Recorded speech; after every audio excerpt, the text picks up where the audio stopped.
Memberi atau menerima. Seseorang ada yang bahagia dalam hal menerima, tetapi ada juga yang bahagia dalam hal memberi. Hal memberi atau menerima, keduanya dapat membuat hati bahagia. Namun pada umumnya manusia lebih suka menerima daripada memberi. Sebab dunia mengatakan menerima itu lebih menguntungkan daripada memberi. Tetapi sebaliknya, firman-Nya dalam Amsal 11 ayat 25 tertulis, siapa banyak memberi berkat, ia lebih menerima kelimpahan. Jadi manakah sebenarnya yang membuat kita bahagia? Jika kita mau bahagia, tentu kita harus percaya apa yang dikatakan firman Tuhan. Memberi bukan harus menjadi orang kaya dulu. Memberi bukan harus menghitung untung ruginya dulu. Dan memberi juga bukan harus mengharapkan balasan yang akan diterima. Tetapi memberi sesungguhnya merupakan bukti yang tidak pernah terpikirkan oleh kita, bahwa dengan memberi, sebenarnya kita telah menerima lebih dulu dari Tuhan atas kelimpahan dan kasih-Nya. Apa yang kita miliki sekarang adalah pemberian dari Tuhan. Seorang kaya raya yang sehebat apapun akan sulit memberi jika ia tidak menyadari bahwa saat ia datang ke dunia, dirinya tidak membawa sehelai benang pun pada tubuhnya. Dan semua yang ada padanya sekarang sesungguhnya berasal dari Tuhan. Sekalipun ia bisa memberi, itu pun karena berasal dari kelebihannya dan belum tentu dari kerelaan hatinya. Namun seorang miskin, jika ia menyadari semua yang ada padanya adalah berasal dari Tuhan, maka ia pun akan lebih rela memberi, sekalipun di dalam kekurangannya.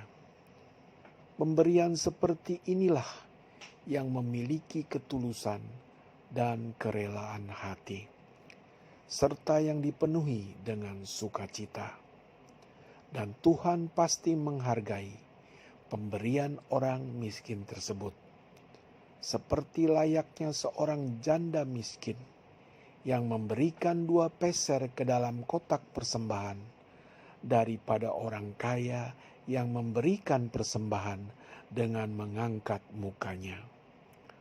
Hal memberi tidak diukur dari besar atau kecil jumlahnya, tetapi hal memberi diukur dari kerelaan dan ketulusan hati yang dipenuhi sukacita. Seorang yang sulit memberi pertolongan sedikit pun kepada orang yang sedang dalam kesusahan, dia juga akan sulit merasakan mujizat Tuhan dalam hidupnya. Dan yang sulit mengalami suatu kebahagiaan dan sukacita yang penuh.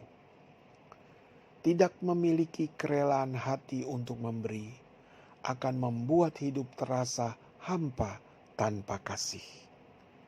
Dan jiwa pun dipenuhi dengan rasa khawatir, takut, dan pesimis, serta kurang percaya diri.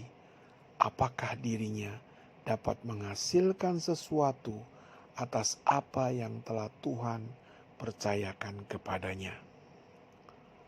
Belajarlah memberi sekalipun dari kekurangan, maka Tuhan pasti akan mendatangkan kelimpahan. Tetapi barang siapa yang menganggap dirinya tidak mempunyai, maka apapun juga yang ada akan diambil daripadanya. Sebab ada firman-Nya yang mengatakan demikian dalam Matius pasal 25 ayat 29. Jika kita menyadari masih banyak orang yang hidupnya lebih susah daripada kita, dan menyadari bahwa memberi itu lebih sukacita daripada menerima, mengapa kita tidak belajar memberi dengan rela hati? Belajarlah memberi dari apa yang ada pada kita, sekalipun dalam hal yang kecil, sehingga dapat membahagiakan orang lain. Dan janganlah menganggap memberi itu suatu yang terpaksa atau paksaan, sebab Tuhan akan mengasihi setiap orang yang memberi dengan rela hati dan sukacita, maka Ia akan membalasnya dengan kelimpahan.